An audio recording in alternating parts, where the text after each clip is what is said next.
আসসালামু আলাইকুম। ওয়ালাইকুম আসসালাম।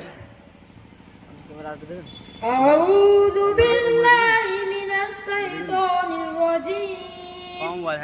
বিসমিল্লাহির রাহমানির রহিম। পরম করুণাময় দয়ালু আল্লাহর নামে শুরু করছি।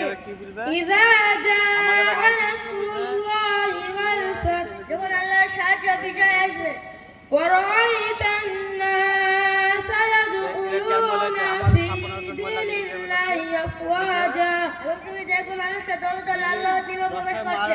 ফাসাব্বিহ বিহামদি রাব্বিকা ওয়াস্তাগফির। তুমি তোমার রবের প্রশংসা সহকারে তাসবিহ পাঠ করো। ইন্নাহু কানা তাওয়াবা। নিশ্চয় তিনি তওবা কবুলকারী। আসসালামু আলাইকুম। মাশাআল্লাহ, মাইকে মুখ লাগিয়ে বলার অভ্যাস নাই তো, নতুন এই বছরই ভর্তি হয়েছে। তো আলহামদুলিল্লাহ, খুব সুন্দর। একটা ছেলে কোরআন তেলাওয়াত করলো এবং অপর ছেলেটি তার তর্জমা করে শোনালো। নতুন বাচ্চা।